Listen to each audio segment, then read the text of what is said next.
All right, good evening, everybody. I want to thank everybody for coming tonight. This is our monthly open forum Q&A session. Um, Basically, anything uh, operations related, even if you have to stretch it a little bit, it's perfectly good conversation. We'll record this, and uh, for people who have already got one question in from somebody who can't attend because I think he's in Australia, so the time zones just don't work very well. Um, I would ask you to keep I don't have the security on for blocking people from unmuting. However, please keep yourself muted unless you have something to contribute. We do tend to pick up a lot of background noise on this otherwise. I'm going to start off real quick. Got an email from, I'm sure a lot of you know Burr Stewart. He has his YouTube channel, was talking about the car order system we discussed 2 weeks ago, and he wanted to pass along or to share that he got 68 cards printed, folded, inserted in plastic sleeves, card boxes labeled, in about 6 hours of work. He's basically putting it on. I guess he has a part of his layout or his messages that I'm printing up some car order cards for my N-scale railroad now, most of which he does is HO. And after that, we'll probably convert the HON3 of my basement HO layout to car order cards. In both cases, the small and/or weathered car numbers are too much of a pain to be read, uh, too much of a pain to read to be worth using with the regular car cards and waybills. So he wanted me to share the photos here. Bring those up.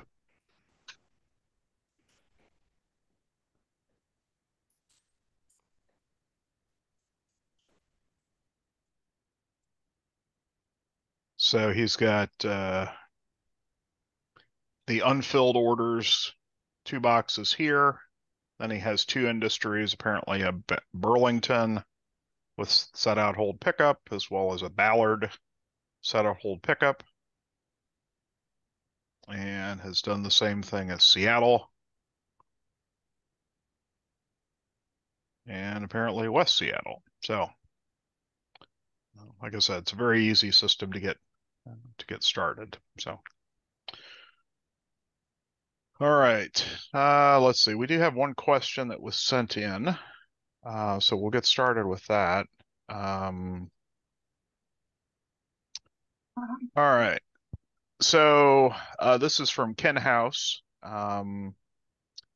So this came up at our last club op session. I don't know whether there's a definitive answer. One operator made the statement, quote, "In the U.S., freight trains are superior to passenger trains." Is he right? Our operating sessions are mid-1950s. What would the case have been then? Did superiority of train vary from era to era or railroad to railroad? So, with that said, we'll do both. I see Dave Hussman on here. I'm sure he knows a lot of this stuff, and I'm sure there's a lot of people who contribute. We're going to answer this from two standpoints. How about we answer it from for those of us in the U.S. I know there's some Canadian folks here too. So why don't we do it from as of today? What is the relationship between Amtrak and the freight railroads? And if you've got something to contribute, just unmute yourself and jump in. And then we'll do the 1950s and kind of answer it from both time frames. Amtrak this is Dave Hussman. Yep. Amtrak is a tenant on for the most part, is a tenant on the freight railroads. And so the freight railroads are supposed to give it priority, but there is some dispute as far as what constitutes priority. Certain railroads are better at other railroads than at managing Amtrak. Part of the issue is that the volume of trains that the freight railroads run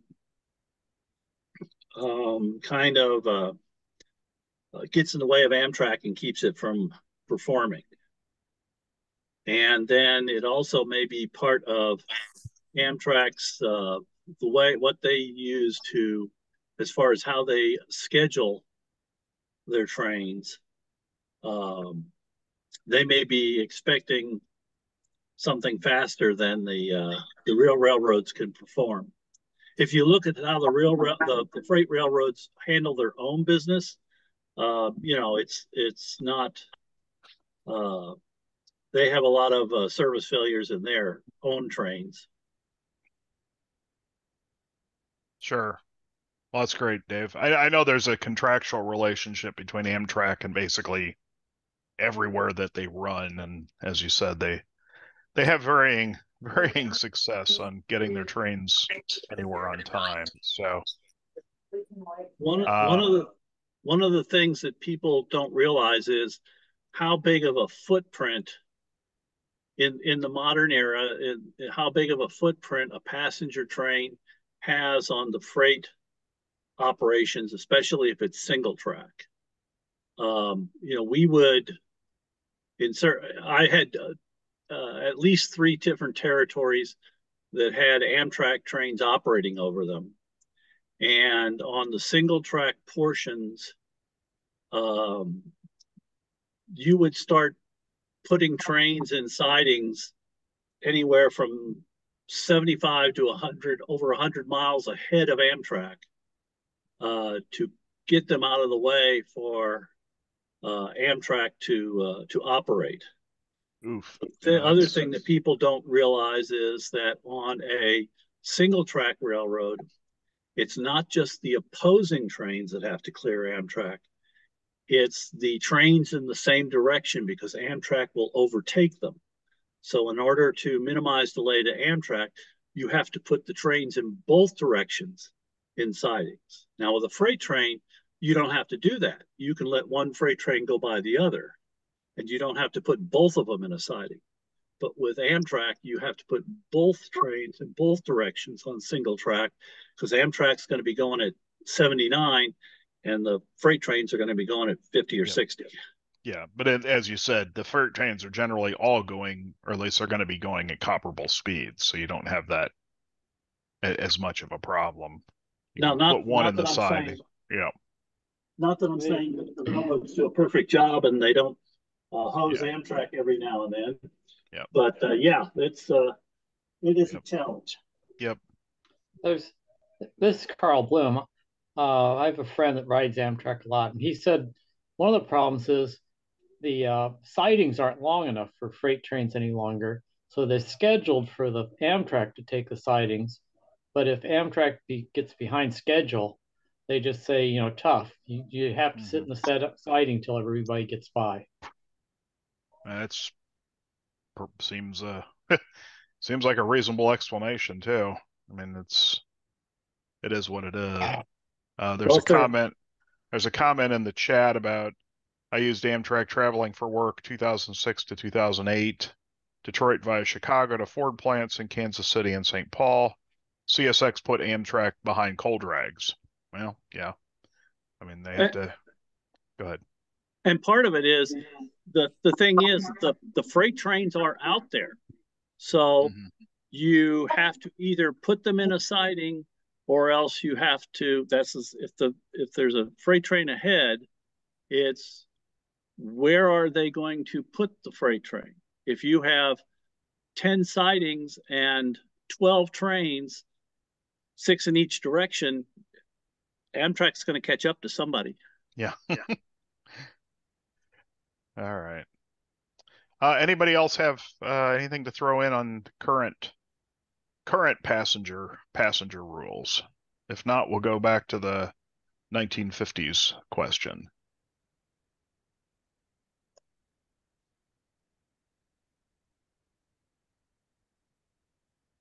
Okay. How about and I would dare say that at one point the passenger trains were a higher priority. Probably the rules changed slightly depending on railroad, but that's just my little bit of understanding. I don't obviously have any personal experience with that, but I'd be happy to take any feedback.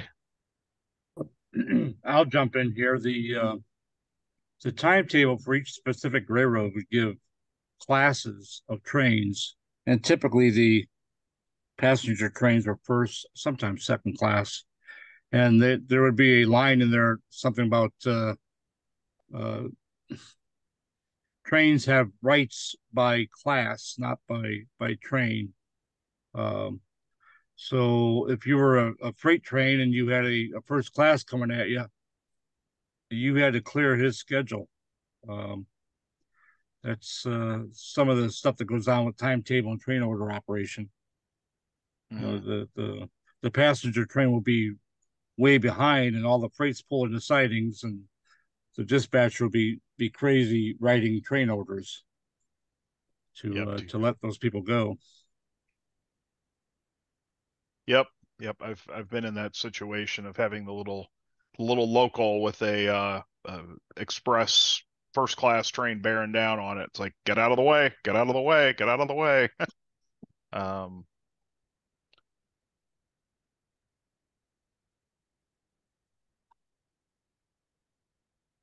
so anybody else? I think John, would you agree that in general the passenger trains got a higher priority than the freight back in that era? Was that a fair statement? Oh, I think they did on everything but the Southern Pacific. After a while, the Southern Pacific just didn't give a darn about passenger trains. Yeah, They actually made it harder for passengers to ride their trains. They took the dining cars off. yeah, They replaced them with those little vending machines. But yeah, I think in general, Eric, fair. passenger trains would have Yeah, rights over freights. yeah. And I'm sure to every rule, there's always exceptions. I mean, there Yeah. was something, I think it was in one of the groups talking about how the smudge trains in the Southern Pacific, trying to get the oil out to protect the crop, that would sometimes get bumped ahead of everything else. I don't remember who was discussing that. I think that's just this past week. Um, so yeah, Ken, if you're listening to this, um, uh, in general, uh, passenger trains in the 1950s were going to be superior to freight trains. Um, but to every rule, there's always an exception. Today, I think in general, if the operator made the statement in the U.S. freight trains today are superior to passenger trains, I think that's a fair statement. And this is to Ken House. He's an Adelaide. I think that's us. Adelaide's Australia, I believe, not New Zealand. So not you, Ken Cameron. So yeah, I would dare say that in the U.S., freight trains do take priority because the freight trains they're supposed to work with Amtrak to get the trains across. However, um, in general, passenger train is, I mean, it's certainly not high priority. The long hauls, anything west of Chicago, it's it's just not a priority anymore. I think to get on the regional corridors, certainly in the Northeast corridor where they've got dedicated tracks, it's a completely different situation. But something like the Empire Builder or the Southwest Chief or any of the famous name trains that are running on the freight railroads, they'll get through if they can, but as a number of people have suggested, there's limitations, and the freight railroads are in it to make money, and Amtrak is just borrowing space. So, One thing, just that from a historical perspective, is I was reading in a Railway Age, and there was an article, a little article that was talking about how passenger train operations would never make money because the services and the speeds required to make passenger trains would never allow railroads to be profitable hauling passengers. The interesting thing was that this um, article was in the 100 years ago today column of Railway Age, and it was actually printed in 1905. wow. So the fact that passenger service wasn't making money was known even back when all there was passenger service. Yeah, that's well, because at least up until there was a there was a point where a lot of the U.S. mail was moving by rail, and then all of a sudden it switched to trucks, and that was one of many things that finally killed off a lot of railroads' passenger services. That at least that's the story or the little snippets I've heard about that era. But yeah, passenger service even today, you get the highest. I mean, I think it does, at least the Amtrak does okay if you separate out by certain like Northeast Corridor, I believe is profitable, but nothing else is. They're just keeping them around for political purposes. So, okay. Well, we're going to move on from that. Thank you for your feedback from everybody. We have a question in the chat. Nickel is used to make stainless steel. How is it transported? And what state is it in? Any steel people? I've never heard of nickel being used. Well, I'm not a steel expert, so.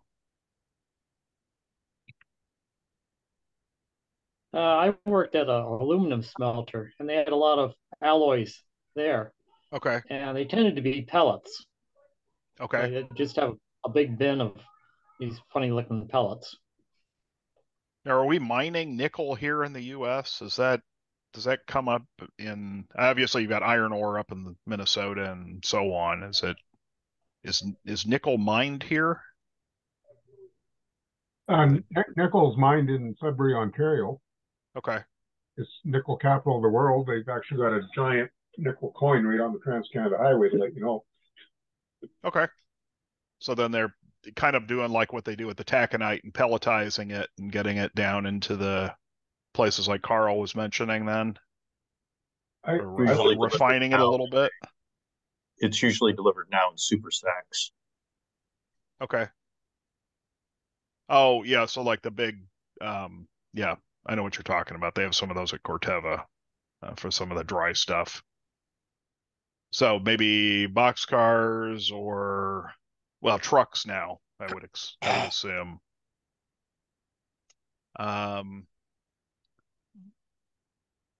Okay.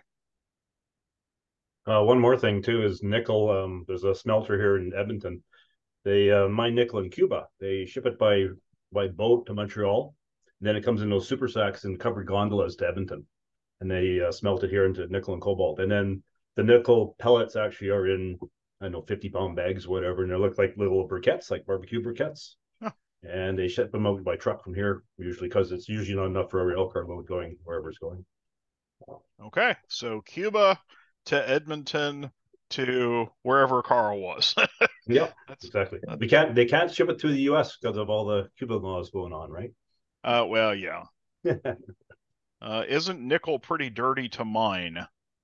I know cobalt is. That's one of the major complaints about, some of the battery components, because cobalt is one of those minerals for that. So Yeah, but the smelter I was talking about is near Charleston, South Carolina. okay. And the interesting thing is the alumina is shipped up here from Australia.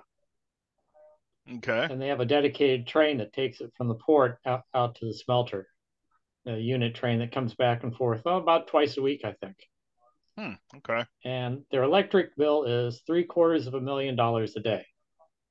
At the smelter? Yeah, at the smelter.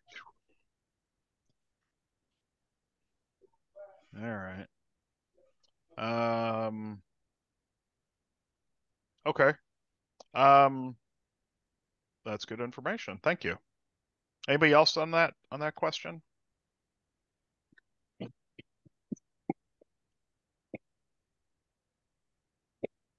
Okay. There's a Jared Roberts who said he has two questions. So Jared, you want to unmute yourself and go ahead and ask. The first question, this is a perfect segue because it's metallurgical. I'm currently designing my next layout in HO, and I'm modeling an area of Waukegan, Illinois. And I've done a lot of research and digging through various industries on the Sanborn fire maps. However, a lot of the information that I'm looking for is after the last published map for that area. So my question is, are there some good alternatives online to the Sanborn fire maps? I've got one industry in particular that is no longer there. The EPA has closed it down and it's turned it into a Superfund site. So I'm trying to find what was in that spot in the 1950s and 60s. One resource I use a lot is historic aerials.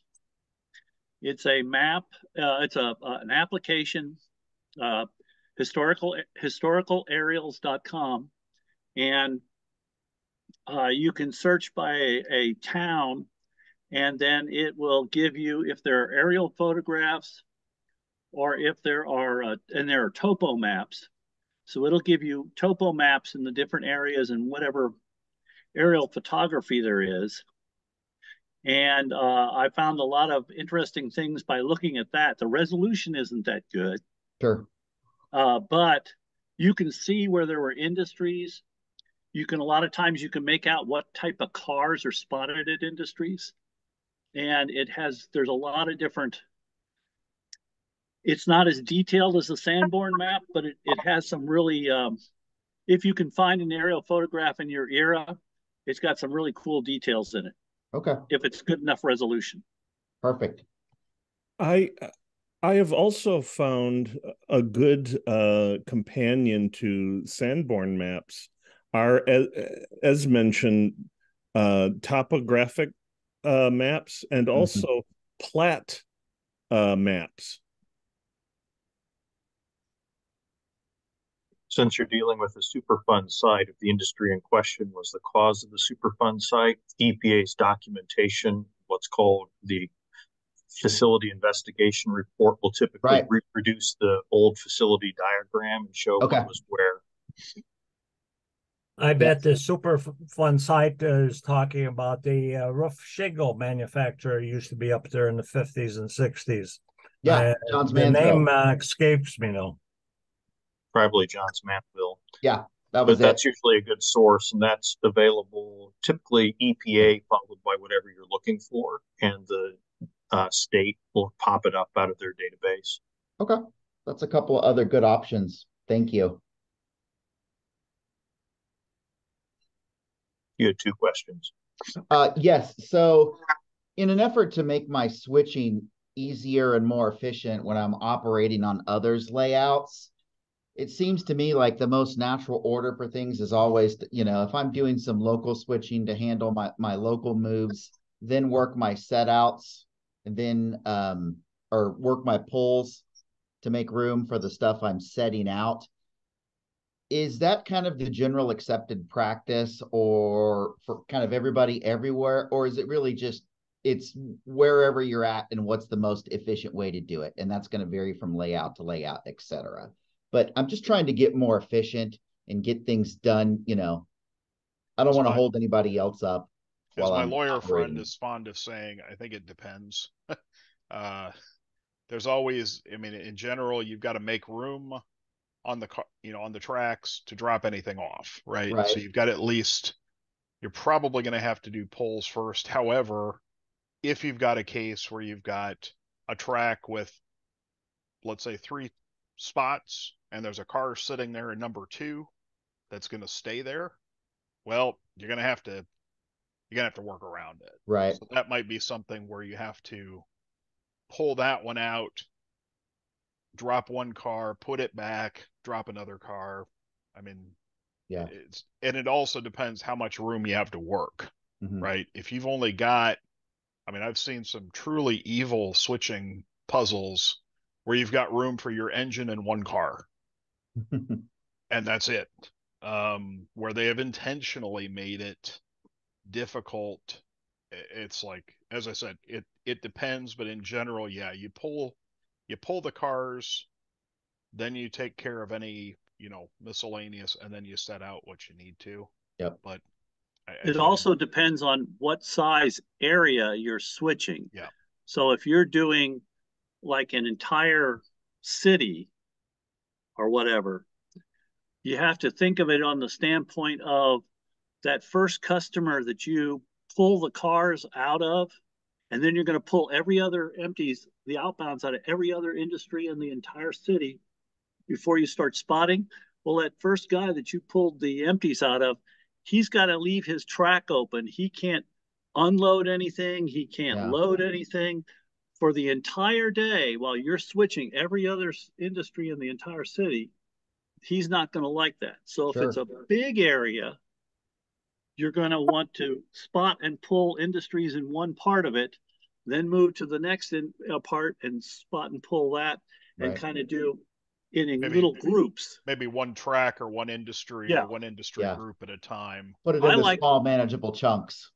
Yeah. I like to do one track at a time because I know people that will pull an entire switching area, and then they're spending the next 10, 15 minutes trying to remember where all the cars go when they want to put them back. That's exactly what I'm trying to avoid, getting bogged down and then losing my place and then, gumming up the works. Yeah. And so the smaller chunks you can make it that are reasonable, the easier it is to keep track of. But yes, you do have to pull cars out to put cars back in. All right, good answer. The other thing to add on to that is if you're doing a runaround for one or two industries, you might want to take the cars that will be spotted at those industries with you, pull them out of those industries and then fill them back up. And that way you're only running around maybe once instead of running around. Yeah. Especially if you have to get track in time. Right. If you don't have a sighting to work from and you keep having to take the main, then it becomes even more important to do what John was saying is, you kind of have to group your moves to make sure you're not blocking traffic.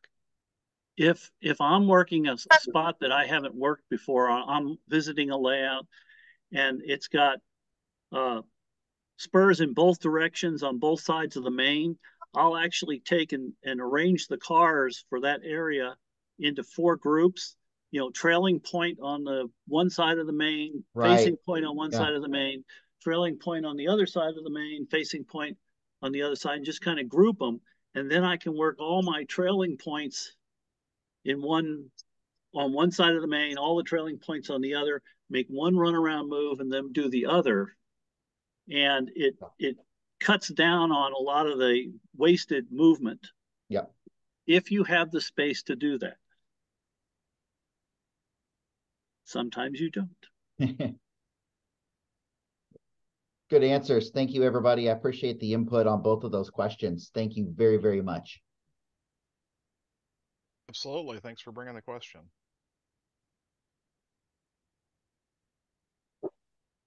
Okay. We'll open it up for other questions, other topics to discuss. Just go ahead and unmute yourself and ask your question.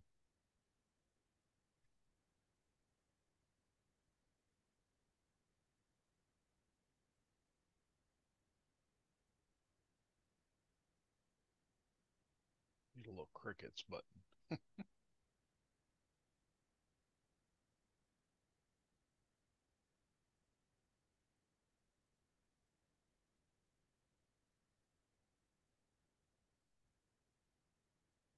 Hey, Eric, can I ask a general JMRI question? Sure. Once again, I'm still trying to get on the control panel editor or panel editor for all of you JMRI guys. I'm trying to get my train ID to follow the train. You can do it on the layout editor, I guess it's called, or maybe I've got those two things backwards, but you can't do it on the control panel editor. And somebody told me that they had a workaround and they had discovered how to do it. Any directions as to which way I should follow? Any JMRI geniuses on the call right now?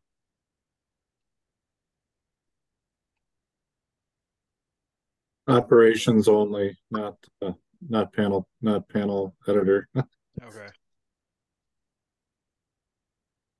Yeah, and I'm on here, but that's, getting the tags to follow along is not something I've tried doing in a number of years. Been too busy with too many other things. Well, somebody had told me in operations you could do it with warrants and all this other stuff, but I don't do operate. I operate, but I don't do the JMRI operations part of it because it just looks too complicated. Yeah, I'll give you There's I'm going to throw a link into the chat, and sorry to interrupt there, John, just for everybody's benefit. There is a groups.io list for all things JMRI, with the exception of CATS, which is it's a add-on to JMRI that has its own group. I'm dropping those in the chat, but go ahead, whoever was going to throw something out there.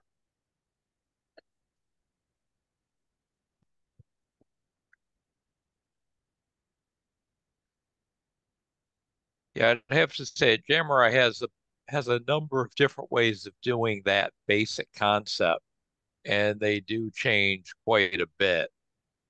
And basically, since they came out, I've been busy on other stuff, and I haven't kept up with all the different features of that.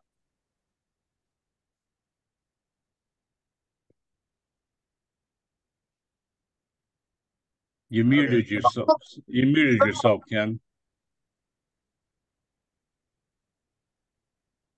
Oh, did any of that get through or no? You've kept up with the different features of that, and then it muted. Oh, yeah. No, it's basically the thing is there's so many different ways they could get a tag to show up, whether it's through memories, whether it's through reporters. I think those are the two main tools that put it up on a panel, be it a layout editor or control panel. And how the data gets into that, that's a whole nother range of ways that I'm not sure enough of. Okay, right now my dispatcher just grabs a name tag and moves it along. And then I've thought about putting cats on it to do that, but having looked at Cat's program, oh my gosh, that's another big learning curve. Okay, I'll keep plugging away.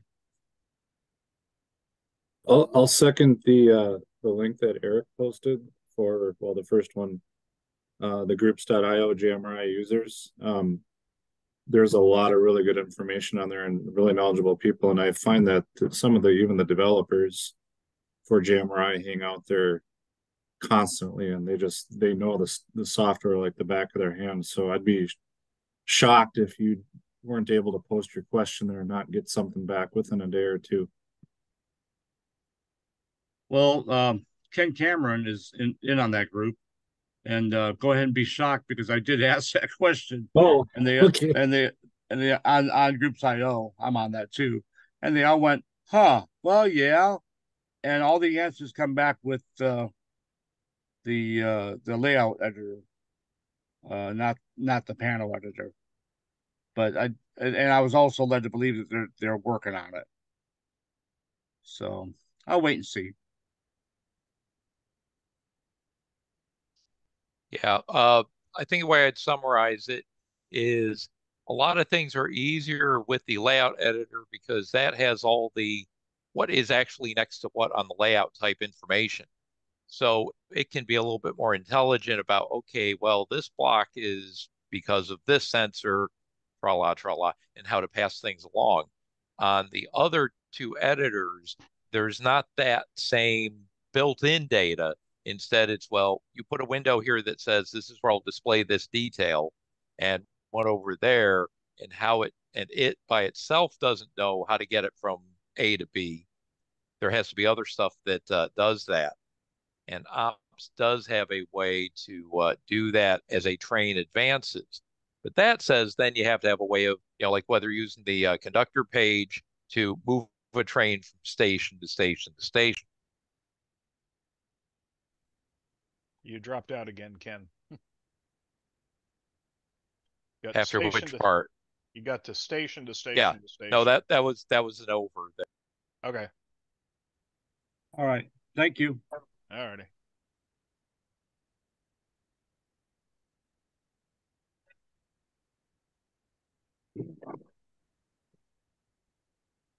All right. I was just taking a look here. –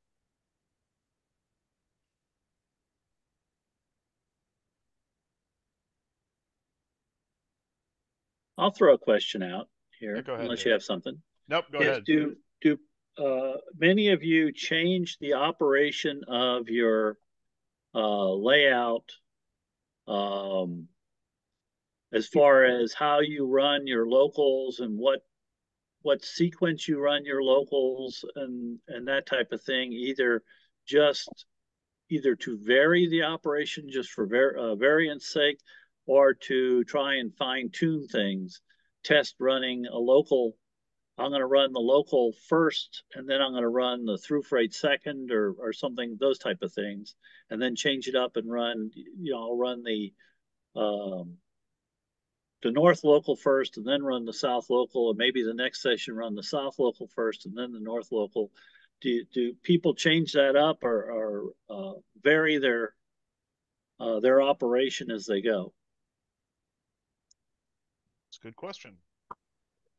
I'll do that with JMRI. So I use JMRI operations, and for a specific reason. You mentioned one of them. It's for not just to make things more interesting, but to fine tune the operations. And I'll give an example of why, if you're familiar with how JMRI works. For instance, I've found that, maybe I have a job that, a yard to yard transfer, and it pulls a bunch of cut of cars out of one yard and moves them to another. And then the job right below that in sequence is maybe a local. And I was kind of counting on some of those cars in the yard. They're specific for that local that I know would be served to the local, say maybe a coil car, right? Or maybe a livestock car. Well, as luck would have it, instead of getting a chance for the coil car or the livestock car to get added into the local train, oh, too bad. The transfer already grabbed it and moved it to another yard where it can't even be served. So that's where I'll fine tune the order of things and say, oh, okay, what I ended up doing is piling all the kind of the transfers and through freight type jobs towards the end of my JMRI list. I pile them all at the end. So that way it's opportunistic, so that all the industries have first pick at all the cars in the yards and so forth. If that makes any sense. Yes.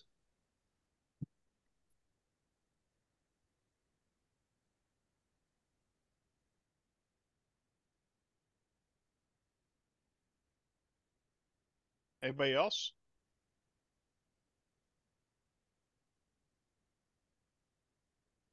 I'll jump in again. We just changed our whole on the Burlington Southern. We had a problem with too many trains arriving in Portland at the same time. The poor Portland operator couldn't keep up. So we decided to change it around. I don't know if you guys can see this at all. Probably not. There's 47 trains on the timetable, and it used to be mixed up with locals leaving and through freights, manifest freights leaving, and there's enough traffic that you didn't really have to worry, like what you're saying there, Jason. You didn't really have to worry about one or two cars missing the local, because there's usually two locals on every town during a session. But we did just change it up, and a friend of this group, Joe Berger, has a timetable creator that he's made up, and I'll see if I can get him to share this with the group sometime and send it to Eric. But the neat thing is when you go to change the time of a train, you just say, hey, add 15 minutes or subtract 25 minutes from the start of this train, and then you run the timetable generator, and it'll tell you if it's got conflicts, tell you where the meets are, all this other stuff, and then you kind of hammer that out until everything works out. But we've been operating for years on the old timetable, and nobody wanted to do the Portland Yardmaster job because it was a pain. So we are changing it, and I think you have to be willing to change things up every now and then. Not just because it's boring, but sometimes there's just a better way of doing things. I think it may also be both from the variety standpoint, especially if you have kind of the same crew operating all the time. But I can also see, getting their feedback and saying, hey, could we try reorder? As you said, you ran into an issue with too many trains arriving. Can we try something different? Right? You can always, mix things up. I mean, obviously the real railroads had to do that all the time, right? They had to adjust the schedule for one thing or the other. Well, we can't go get this yet because they're not ready until after this time. So it's a great examples. Anybody else? Yeah, Eric, when we operate down in Houston primarily with a bunch of verbal train orders or verbal track warrants.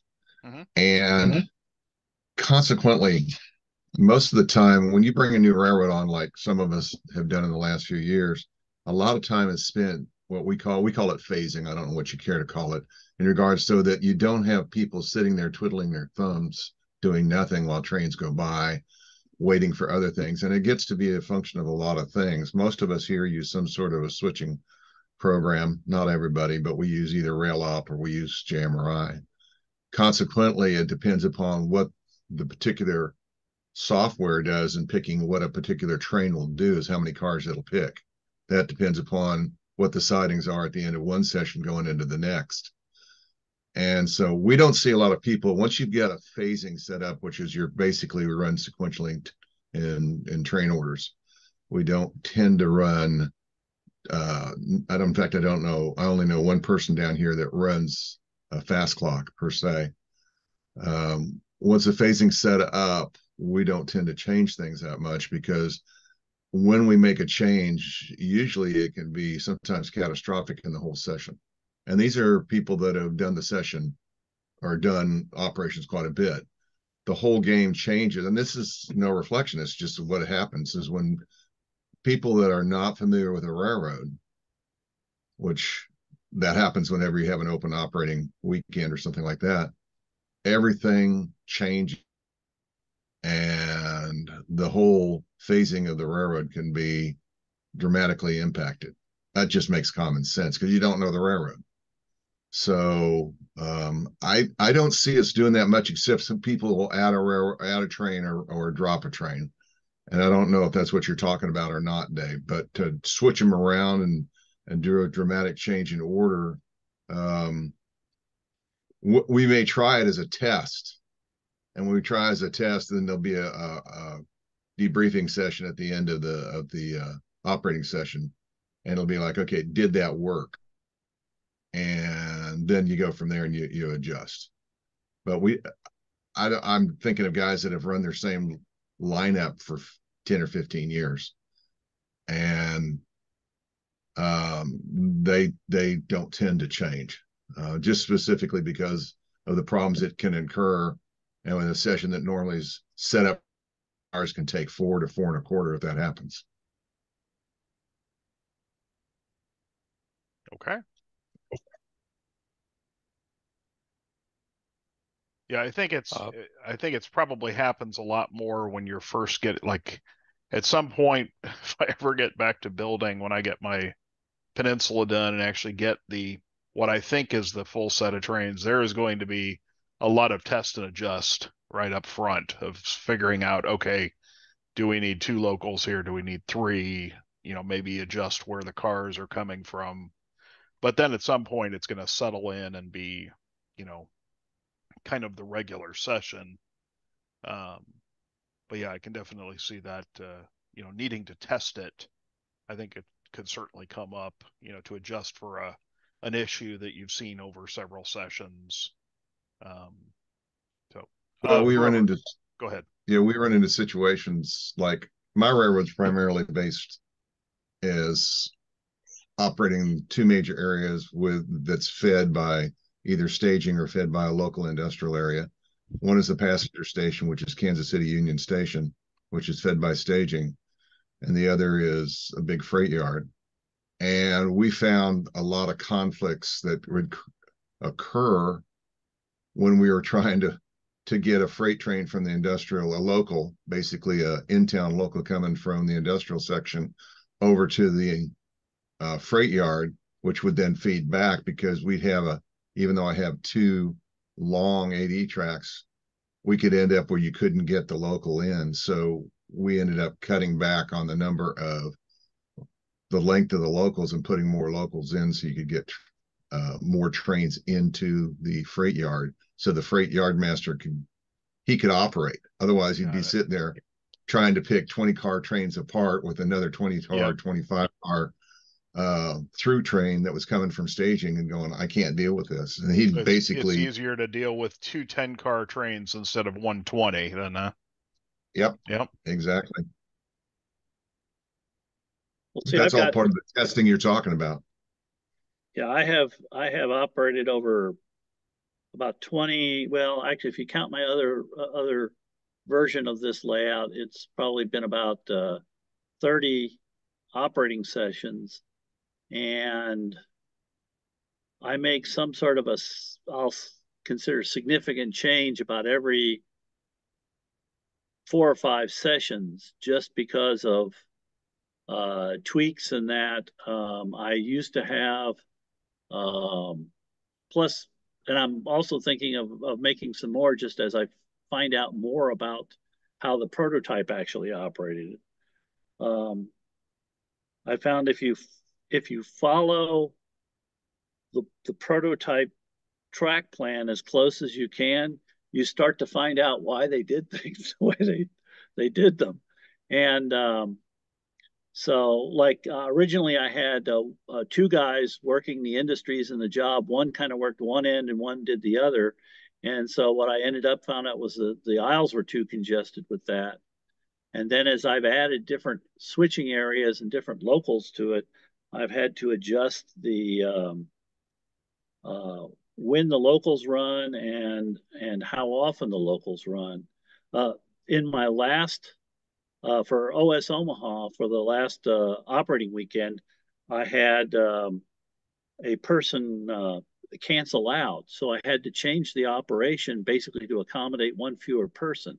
And I actually had one person, I had been operating it where everybody runs one local and then they run some passenger or through freights. And since that person dropped out, I decided I would have one guy would work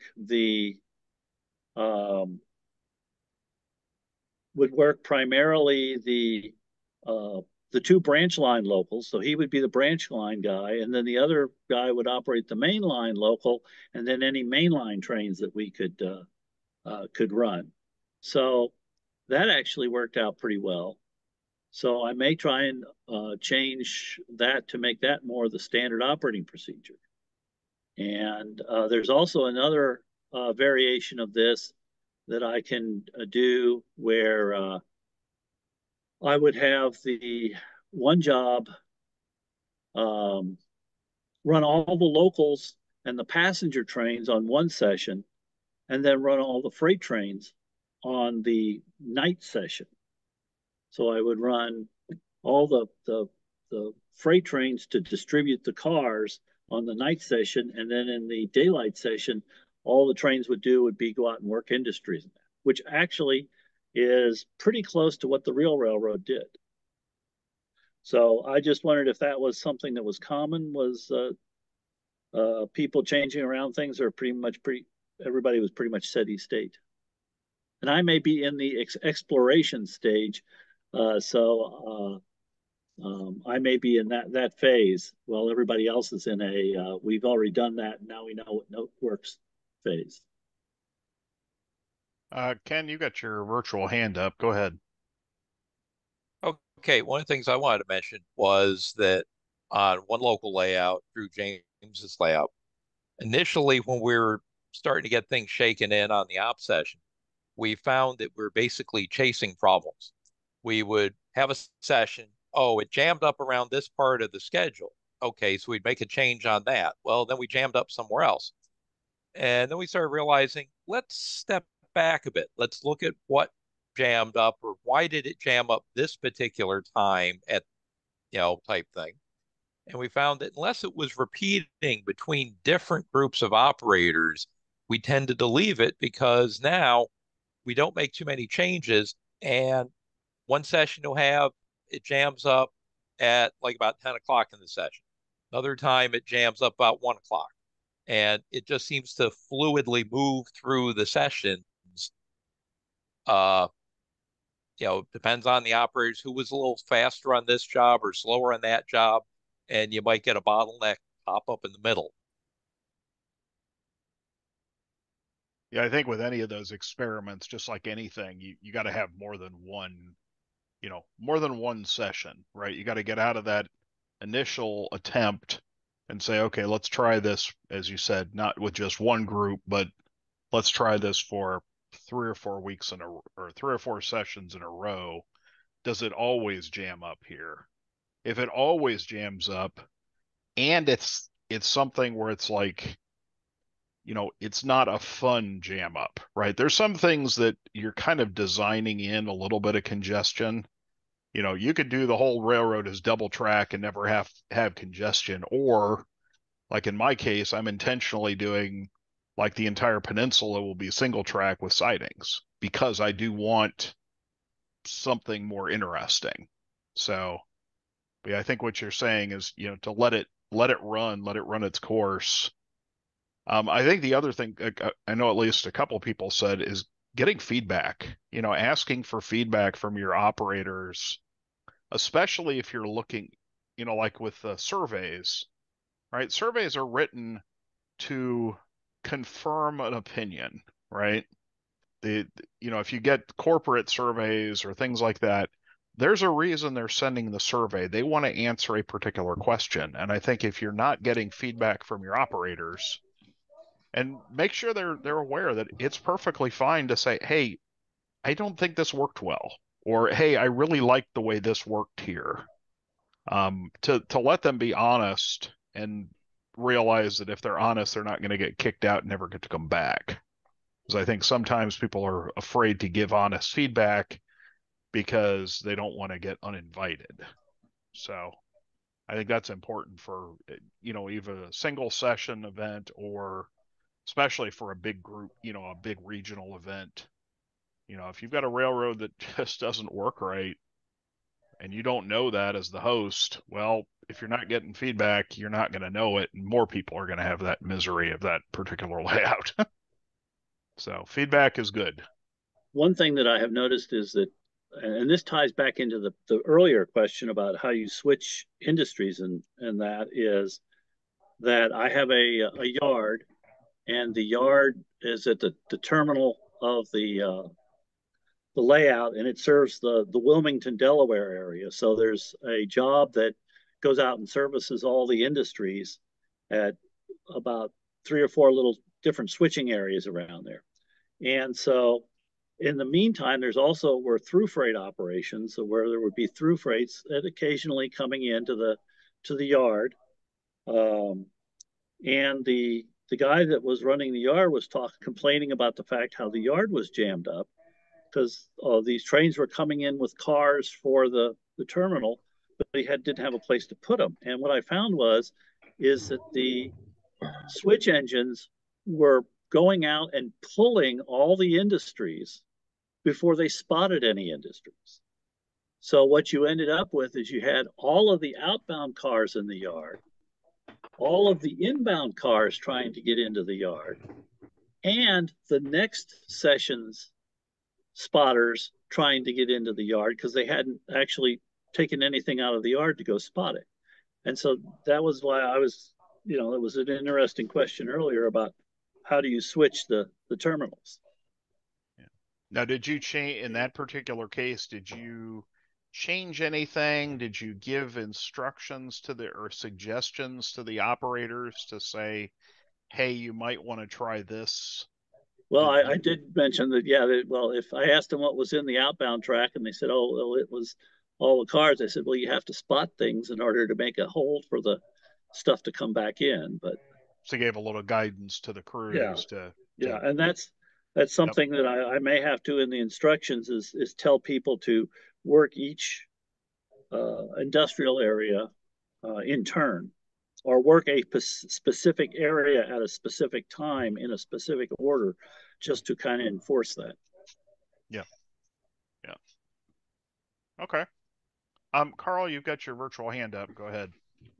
Yeah, we just reworked Jim's schedule, and last Monday was the first session, and I'm not sure whether it's just starting off because we had trains made up, but right now it looks like there's not quite enough activity for the yard master, and I'm not sure whether it's not enough activity or we just have a very active yard master that can keep up with things. So, we might have to rework the schedule and bring the trains back from the three towns a little more often. Do you always have the same yard master? No, we vary from time to time, but we tend to put one of the sharper guys there. Okay. And we have a couple people that don't want to do it at all. They see that as a big challenge. And of course, we've only got a couple people willing to do the dispatchers panel. Sure. Because that's even. I think yard master and dispatcher panel are probably the more intimidating jobs on a railroad. Mm-hmm. No, the dispatcher is important because he's the one that tries to make sure everybody gets something to do every few minutes, and not we don't run a train out and you stay with that train the whole time. We might switch operators every town. Oh, okay. Okay. So that even gives you a little variety because you're not with the same train the whole time. Kind of simulating like a crew change or something to that effect. Uh-huh. Okay. Right. All right. On that, with the yard master, I've got a yard master, an assistant yard master, and a hostler at both of the yards. And if I have enough people, I always try to put one extra person in a yard as a trainee.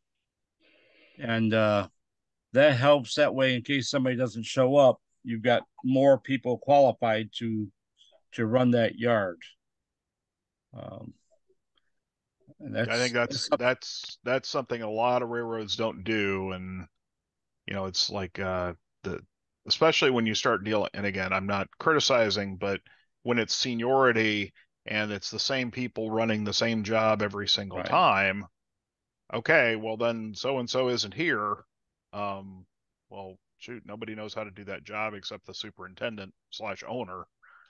That's kind of a problem. So redundancy in the crew, that's a great idea, John. On the railroad, we call that force assigned. Or voluntold. We used to call it an apprenticeship, but Yeah.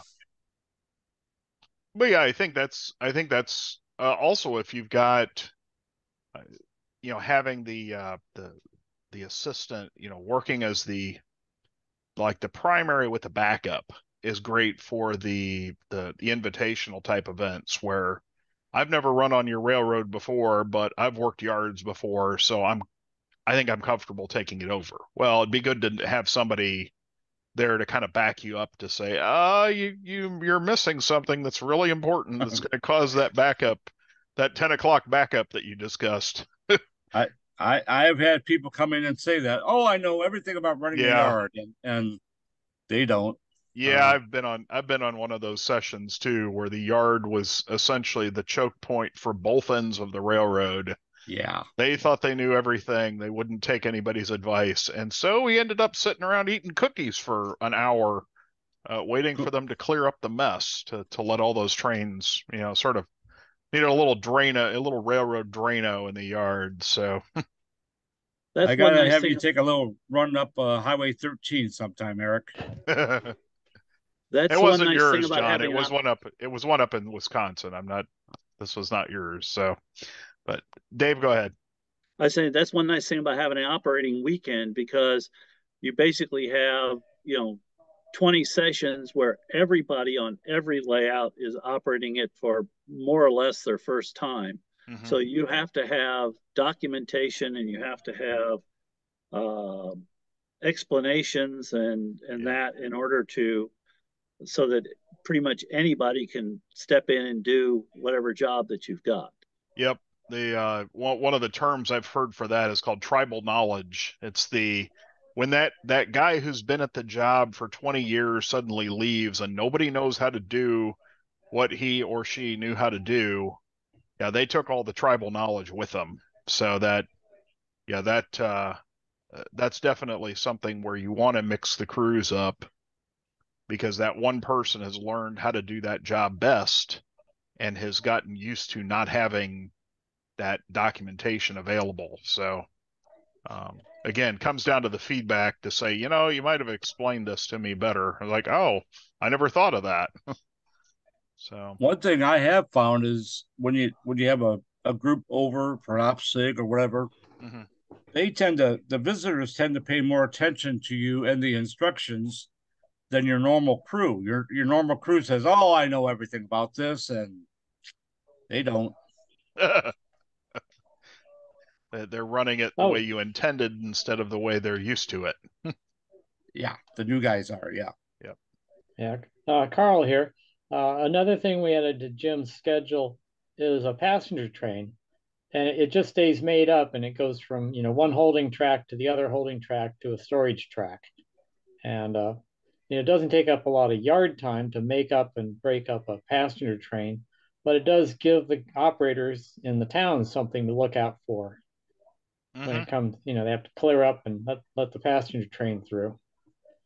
And it's also a good train for a new guy, because he gets to see where the tracks connect from one part of the layout to the other. Yeah, that Grand Circle Tour train at the beginning of a session, that's something I always like, especially on a large layout. I always like to get that. I'd like to see the railroad. I'd like to see where everything goes and understand when it ducks into this hole, it comes out. Wait, where did it come out? It's down. Oh, okay. I see. It's down at the other end because there's a helix and hidden track. And so it's like, I don't want to worry about switching on that one. I just want to take it from, as you said, staging to staging or yard to yard or something simple. Now on my tunnel portals, I put alphabet letters. So if it goes in the A portal, it's going to come out the B. Well, that's a good idea. I got those, they're about inch-high plastic letters that stand up high, and just stuck them on the portal, about the same color as the rock, so they don't stand out like something extremely non-prototypical, but they're big enough to read. Right, not neon or anything like that. So no. All righty. Well, we're at 8 o'clock. So unless there's any good of the order or anything anybody wants to plug real quick, as always, I'll plug the OPSIG YouTube channel, Facebook page, and in general OPSIG as a whole. Also, just a quick reminder: this will go out in the January DO, which we're in the process of getting ready to go to print. We are looking for, there is one board member who will be our current president, Bruce Morden, will be term limited this year. So we'll be looking for one new board member. So when the election comes up in the April issue, we'll send out the announcement in the January. So I'll be thinking about that. It's not a huge time commitment. We could use your help. And as I said, everybody, Jen, we hit term limits of two 3-year terms. So, and as I said, we have one slot open for this current election. So, but with that said, anybody else have anything for the group? If you're coming to Charleston, South Carolina for a cruise or anything, we got 2 or 3 good operating layouts that are always open to visitors. That's Charleston, South Carolina? Yes. All right. The YouTube channel is out there. And I'll drop the chat out here for the Facebook page. If you turn on notifications, like the videos, that helps us share those. And we have gotten some members off of both the Facebook and the YouTube channel, so we'll keep doing it. Anything else from anybody else?